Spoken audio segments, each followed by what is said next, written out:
So today's episode is a unique one. I typically don't bring religion into the podcast, but this next guest, I just couldn't help. She is standing for something that means a lot to us here at Rise Up For You, and that is clarity, non-negotiables, and really understanding your values. Our guest today talks about how she went from a single mother to an entrepreneur, author, and a model, all while maintaining her Christian faith.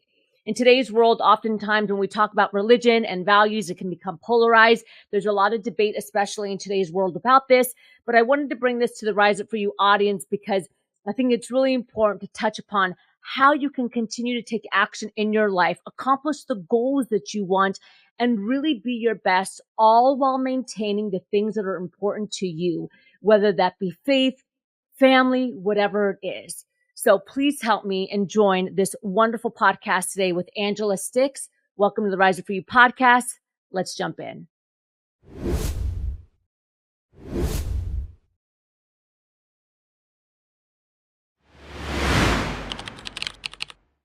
Hi, everyone. Welcome back to the Rise Up For You podcast. This is your host, Nada Nasserdeen. Super excited to bring to today's show, Stikks. We're just going to call you Stikks today. How you doing, Coach Stikks? Oh, I'm doing so good, sister girl. Not as good as you. You look good. Like, I'm like, where are we going after this? Where are we going to? Hey, I saw we got a model coming on, and I was like, okay.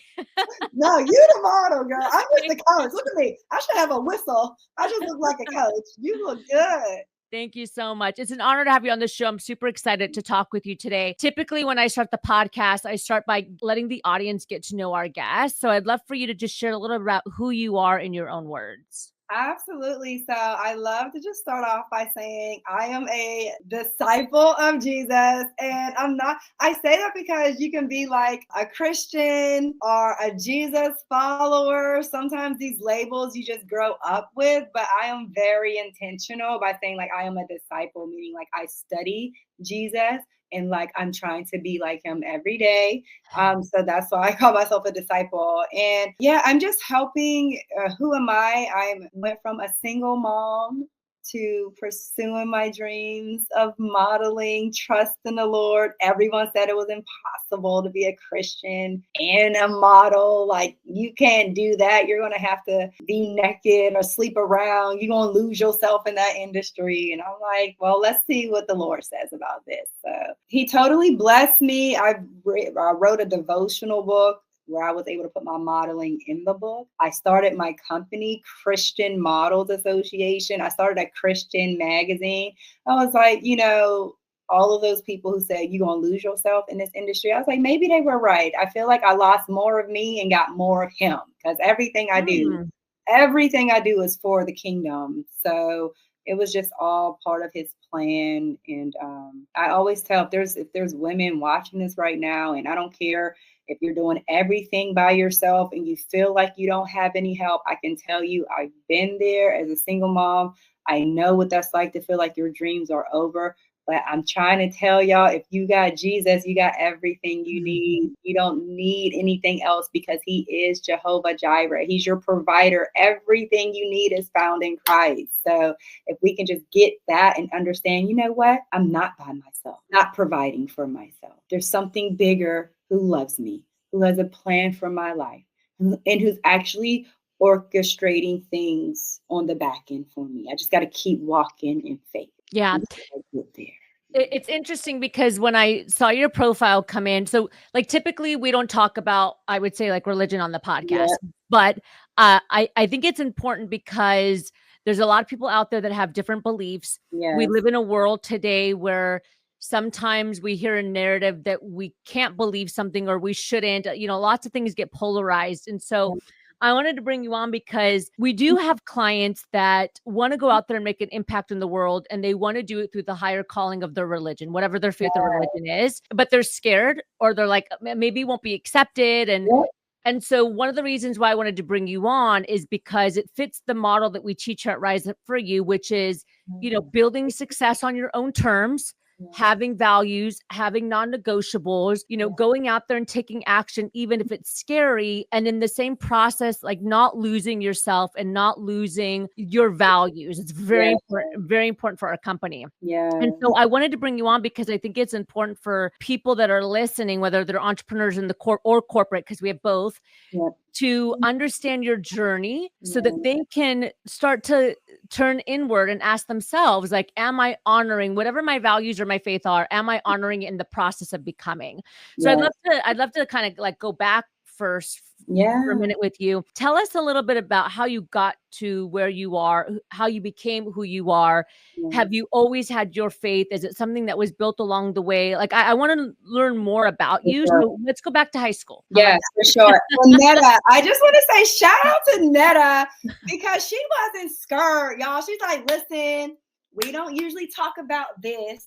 I know she loves Jesus, but I know there's value there. Nada, I'm be real with you, Nada. Like, people don't invite me to birthday parties because they be like, she like a Christian and like I don't know. But the fact that you were like, no, like there's value here in her belief, can exist here in this space. I just want to say shout out to you because there are people that literally won't deal with me because I'm a Christian and like, I don't want to do all that. Right. So shout out to you for just bringing value and creating a space for everyone to say, hey, there's value here. And I believe my listeners can learn something through what God is doing through my life. So I love you.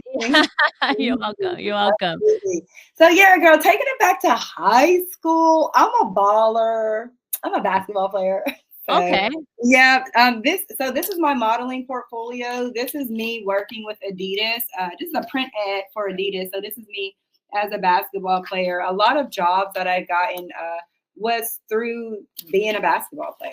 So I worked with Nike, Adidas, Fila, Dick's Sporting Goods, NCAA commercials, like a lot of things through sports modeling. So I played basketball all my life. And it was really even divine there because I had a coach, my basketball coach. She would take us to church. She would have us like pray before games. And I didn't go to a Christian school. I actually went to like a really rough school in Pittsburgh, Pennsylvania called Westinghouse.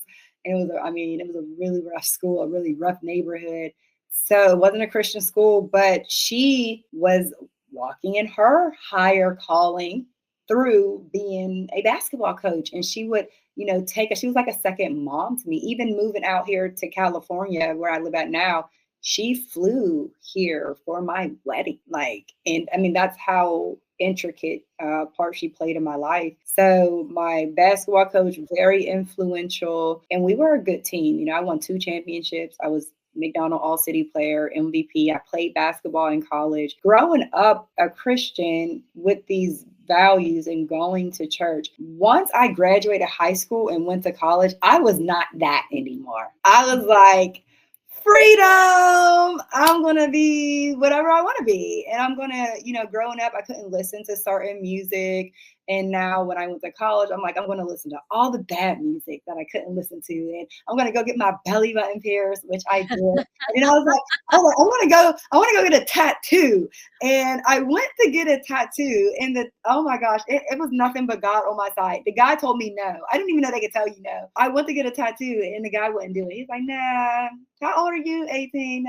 Let's just wait a little bit. And he did not do my tattoo. And to this day, when I look back, I would not have wanted that tattoo. That I was like a butterfly on my hand. It was so he was like, no, I'm not going to do that.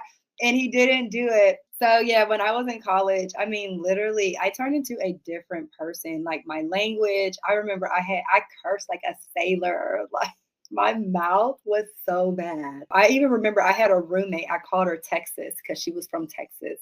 And I remember she was talking to one of our friends and she just had such a bad mouth. She was just cursing and carrying on. And they said, like, we're in college, but it was so bad. Someone said, wow, text your mouth. Like, it's so, and she goes, I got it from Stikks. And I'm like, oh my gosh, like, this is crazy. So I was out here just living wild, being a heathen in these streets, and there's underage drinking and drive. I was driving, like the Lord was really protecting me because I was drinking and driving, going to parties. I got so many speeding tickets. My license actually ended up getting suspended. I've never shared this. I don't know. I never oh, I'm like, my license is suspended, and I wouldn't even like go to all my classes because school was really easy for me. So I would just get like A's in my classes and then just not take my final because I'm like, oh, I'll still get a C. Even if I failed a final, I'll still get a C. So that's kind of how I was living my college life, just really not caring, not really going to class, a lot of partying. When I was 19 years old, now I'm a sophomore in college, I met this guy who gave me this DVD and he was like, hey, you should check this out. And it was a pastor and his name was G. Craig Lewis. And the DVD was called The Truth Behind Hip Hop. And he said, you should check this out. And I was like, okay. So I remember I took the DVD from him and I never watched it, but he kept asking me about it. And one thing about me, Nida, is that I'm just not like a liar. So when he would ask for that, I knew that I couldn't give it back to him and lie and say I watched it because I'm not like a liar.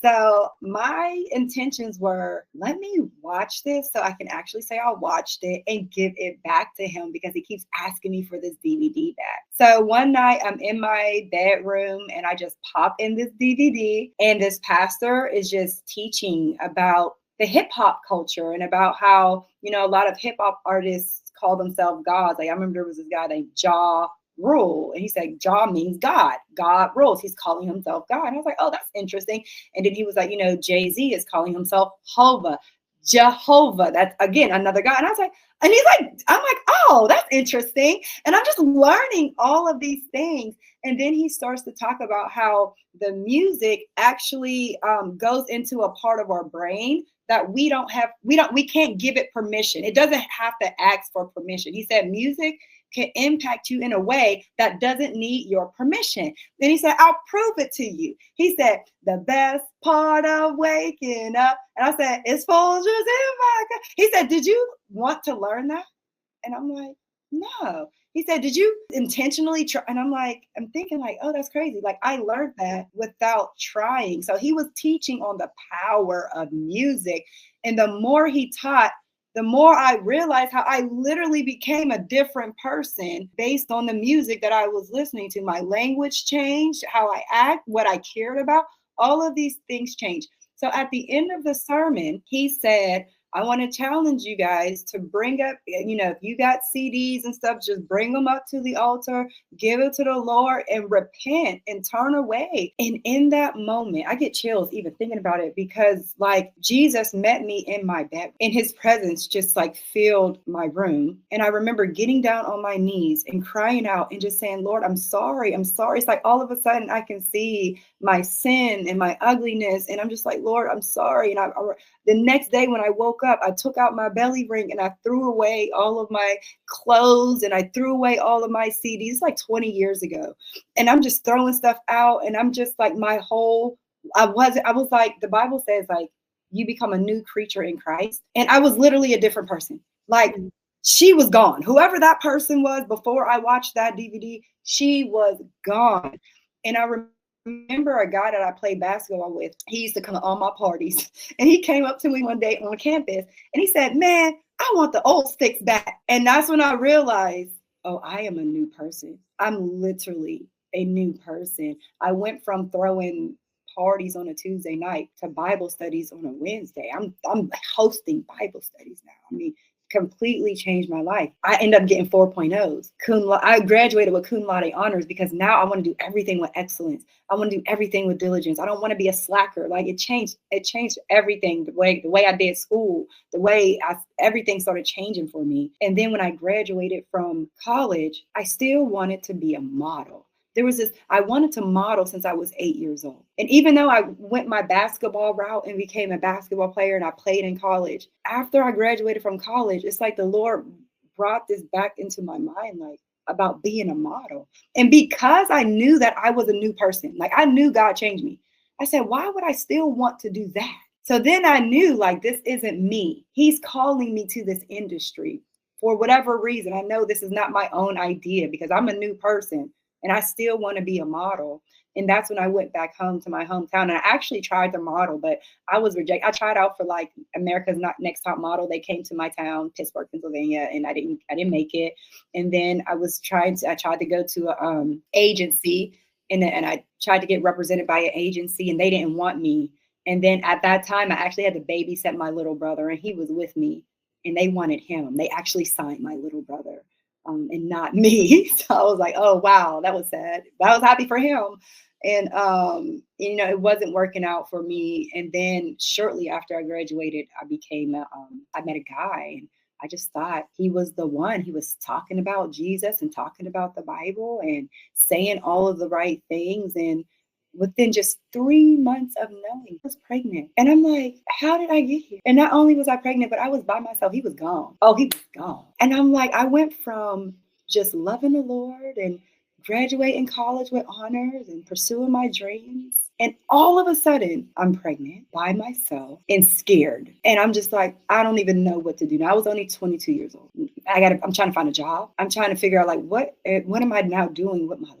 I felt like my life was over. I felt like there's no way I can pursue my dreams anymore. And I remember I had my son, his name is Ezra, and I had Ezra. And now I'm around when he was 1 year old, I was about 23. And I was just working this like substitute teaching job. I was teaching at a high school as their sub. And then by the end of the school year, the principal she offered me a job. She said, you're so amazing with the kids. You're so amazing. And we have a social studies position opening up. And I want to offer you this job as a social studies teacher. And I told my friends and family, they're like, this is amazing. You're going to have the summers off with Ezra. And then it's perfect. It's the perfect setup.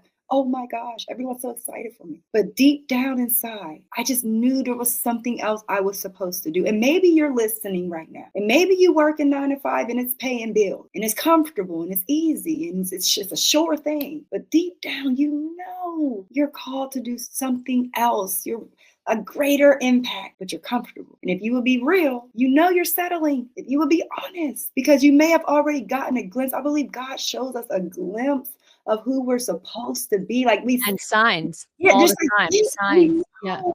There's something else. So when that principal offered me that job, I came to this crossroad. Like, if I take this job, and I knew I wanted to be a model. And I'm like, if I take this job, I'm going to wake up and be retired. I'm going to wake up, my kids going to be grown. And am I going to be okay with that? Like, I'm going to take this job and then wake up one day and be retired. And will I be okay with that life? And I was not okay with that. I wasn't even okay with snow in the winter. If I stayed in Pittsburgh, I'm like, I'm going to live the rest of my life with snow. I'm going to live the rest of my whole life. That's what I'm thinking about. Like, you really going to live the rest of your whole life with snow? And I'm like, I know this sounds crazy, but I told her I can't take the job. I'm moving to California. And I remember the secretary, one day I went into work because I was still subbing. And the secretary said, hey, I heard you got offered a job and you didn't take it. You're moving to California? And she's an older lady, probably about to retire. She said, good for you. And I said, thank you. So at the end of that school year, that summer, June of 2011, I bought a one-way ticket to California. Ezra was only 1 year old. I didn't have to buy 2 tickets because when you're under 2, they fly for free. I only bought one-way ticket to California. I knew one girl from college here. I had no family here, no car to drive, no job, nothing. I just took a leap of faith. And within 1 year of moving here with my baby, I got signed to my first agency. God started opening up so many doors for me. National commercials. I was on billboards in Germany, LA Fashion Week. Even my son Ezra got signed to an agency. I wasn't even thinking about him being a model, but and he got signed to an agency and he started doing commercials. And then we started doing things together and our lives just completely changed. That's even how I met my husband. Ezra booked a job. GMC car commercial in San Francisco. So I had to fly to San Francisco with Ezra so he can work his commercial. And while I'm there, the Lord connected me with my now husband. I've been married for 9 years. He's a firefighter in San Francisco. I'm like, God just connected everything and provided everything. And because I always tell my sisters, I say, sisters, whatever you feel called to do, you have to do it because whatever's attached to that calling is actually bigger, right? But if you don't do that one faith move, if you don't walk in that one thing that you know you're supposed to be doing, everything that's attached to that and all the lives that you're supposed to change and impact will never happen. Yeah. Because if I would have never trusted God and got on that plane and said, I'm going to be a model, if I would have never had enough faith to do that, then I would have never had enough faith to write a book. It was after I became a model, I said, if I did that, I could do this. And I wrote a 30-day devotional book. And then I was able to put my modeling in the book. But I'm like, if I would have never became a model, I would have never wrote the devotional book. Mm-hmm. After I wrote the devotional book, I felt the Lord calling me that there was a space in this industry. There was women and children who wanted to be in this industry, but they thought it was unsafe. They didn't think they could be a Christian or have morals and values. They didn't think they could do it without compromising. And I was like, well, that's crazy. I'm doing it. Did you sleep with anybody? I didn't sleep with anybody. I'm like, listen, modeling's a job. I show up, I do my commercial, I get paid, I go home. Like, that's it. So other women started to reach out to me and they wanted my help to get into the industry. And I started helping them build their portfolios. I started helping them get agencies. I'm telling them how to write the emails, what to say, what photos to submit. I'm telling them what scams. I'm like, don't do that. That's some trickery. Don't go there. Okay. So I'm telling them what to avoid. I'm telling them what to do. And the next thing you know, I'm like, oh, there's a need here in this industry. There is a need. There are women who want to represent their community, their age group. They want to be a light for women that look like them. They always dreamed of modeling, but they don't know how to do it safely. And then that's when I created Christian Models Association. But I could have never, and we've been in business now 7 years. I've been able to help over 3,000 models all over the world, in United States, UK, Canada, Scotland, West Africa, South Africa, Italy, France. I can go on like women all over the world. But if I would have never had enough faith to pursue modeling, even as a single mom with no car, no job, if I didn't have enough faith to do that, I wouldn't have had enough faith to write a book. I wouldn't have had enough faith to start a company. None of this. And then I created a Christian modeling magazine. I created a magazine. I wouldn't have had faith to do this. So I'm like, all of these things were connected to me just saying yes to one thing and to say no to something that was comfortable, something that was familiar. That's what I want to address with you, because something that I'm hearing you say, throughout telling your story, and thank you for sharing your story, is that when you made the decision and you made the commitment, what I want to know, because I think this is important for people to hear, what did you have to say no thank you to? I always say, like, what do you have to say no thank you to in order to let in the things that are going to keep you on track? Because especially in your industry in Hollywood and California, I grew up in California, so I know that space as well. There's a lot of things, you get tempted, right? There's a lot of temptation. So you want to be a model so bad, or you want to be an actress or an actor so bad, or you want to be a singer, that you'll start to compromise these little things, even if they don't feel good on the inside. And so I want to know, for you, was there anything intentional besides, of course, like your faith in God, and I'm sure practicing Christianity, were there people that you stopped surrounding yourself with? Like, what are some of the things you did to just keep you on that track so you didn't lose sight the core and the values that you have? I love that. The first person that you have to say no thank you to is not anyone out here externally. It's your own self, your own flesh, your own. So you have to get with yourself, and you have to say, self, what are we saying no thank you to? You got to tell yourself what you're going to say. Because if you don't tell yourself what you're going to say no thank you to, when you get in those situations, you don't have a leg to stand on. You're going to be like, oh, I never talked to myself about this. I guess this is what we do to get ahead. I guess this is what we do. So you got to talk to yourself and say, self, what are we saying no thank you to? I don't want to do kissing scenes. I don't want to curse. I'm not sleeping with nobody. I'm not wearing clothes that I'm not comfortable. So you got to first get with yourself before you get with anybody else. Because if you don't have that conversation with yourself, then people going to tell you what you're comfortable with. Oh, no, this is fine. Oh, no, this is okay. And they're going to tell you. And you're not going to have a leg to stand on because you ain't never had that conversation with yourself. So that's the first person I had to say, self, we not doing this. Yeah. Self, we not doing that. I know that look good. Like you want to get there, but in order to get there, we're not going to be doing these things. So that was a conversation I had to have with myself first, but even before getting on an airplane. Self, what we going to do when we get to California? I don't know what's out there. We're not doing all that craziness, right? So first it was a conversation with myself. So because I had that conversation with myself, I had so much confidence going into situations that were trying to get me to compromise. Very, very easy example I can think of is I was doing a shoot and while I'm in so you go into a trailer that usually they have all your wardrobe in a trailer. So I go into my trailer for my wardrobe and the stylist, they're telling you what to wear. You don't really get to say what you're wearing. They're kind of right. They're just putting things on you. They're telling you to wear. So they put this shirt on me, but I was like, this is a bra. This is not a shirt. What are we doing? This is a bra. So they're not even used to no one like saying it to them, being assertive. Yeah, this is their job.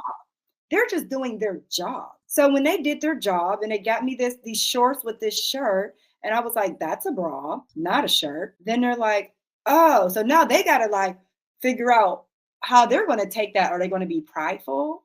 Are they going to be respectful? Are they going to be flexible? How are they going to? And you can tell she took a beat and she said, okay. She started going for some other things and actually got me a shirt that was not a bra. I was like, okay, that's a shirt. We could do that, right? So I put that on. Then they give me these shorts to wear. So the shorts, I was like, okay, my booty ain't out. This is fine. Some shorts. But she came over with scissors in her hand. And I was like, what's that for? She said, oh, we're just going to cut the back a little bit. I said, no, they're already called shorts. They're short because they call shorts. And I did not let her cut my shorts. And she's like, oh. And she just carried on somewhere else with her scissors. I was like, no. You're not cutting my shorts so my booty can be out, So I had no problem doing that because I go into these situations. One, I don't believe that anyone here has power or authority over what doors are open for me. When Jesus stood before Pilate with all these charges of blasphemy, Pilate said, I can kill you. What do you have to say for yourself? And Jesus said, you have no authority over me, but what my Father gives to you.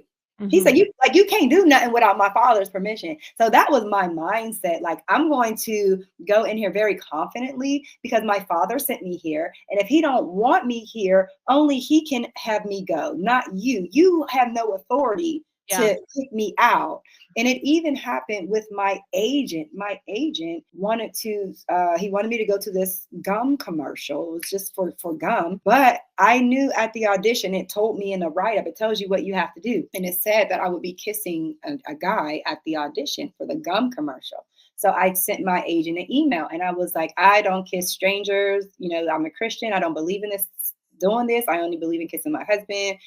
Thank you for the opportunity. I look forward to more opportunities, right? Let's get this money because I know when I get paid, he get paid. So I'm ending it like, let's get this money. We're going to get this, And he sent me back a email and he said, you know what? I don't think we're a good fit for you. I don't think this agency is a good fit for you. And when I got that email, I did not respond. I did not type anything back to him as if I never even got it. Because my mindset was, oh, that's cute. He think he can let me go. He can't let me go without my Father's permission. So I never responded to his email. And he actually went on to get me jobs that were more suited for me. Even it got to the point we had such a great relationship. He would send me jobs and say, oh, Stikks, it's only paying $500. I'm not going to take a commission. He would get me jobs and say, I'm not going to take a commission. They're not really paying that much. I'm like, oh, thank you. And I went on to be one of his favorite models. So it went from you're not a good fit to I'm not taking commission. Who does that? Yeah. Well, I always say you teach people how to treat you. And it's clear that once we talk about this a lot here at the company, self-confidence creating clarity around what you want so that you don't continue to break and diminish your self-confidence, because every time you say yes to something that doesn't fit you, you slowly crush this little piece inside of you. Sticks, this has been a great conversation and story, because you really explained your story a lot, which I think is important. And I wanted the audience to kind of hear your journey. I'd love to jump into the power section before we wrap up. So just some rapid fire questions that I have for you. So if you were to leave the world with one final message, we call it your little golden nugget. What would your golden nugget be? If I had one final message, it would say, repent, Jesus is coming back. What does it prosper a person to gain the world and lose their soul? That would be my last message. And we talked a lot about values today. So what would you say is your number one value, like top of all values that absolutely is a non-negotiable? Will this make my Father happy? Will this be pleasing to him? And final question for you, but before I ask, where can we learn more about you? Anybody that's listened, that's been inspired, that wants to connect. I know you're on Instagram, you have your book. Tell us a little bit more. Yes. First of all, it's super easy. If you're listening and you're like, you know what? I always wanted to model. And listen, maybe you got some kids and you got some curves and swerves. Listen, we help women of all sizes. Our oldest model is 74 years young. Okay. Yeah. So if you like, you know what, Coach Sticks, I might want to try this out. All you got to do is send me a DM on my Instagram. And all you got to do is say model. If you just say model, I know what you're talking about. And we're going to get you modeling. Okay. So my Instagram is Sticks Model. It's STIKKS. So there's no C. It's just STIKKS model. Sticks Model. And just DM me the word model, and I know what that means. We gonna get to business, okay? Perfect. And we'll put it in the notes. We'll put it in the notes for you as well. Yes. I love that.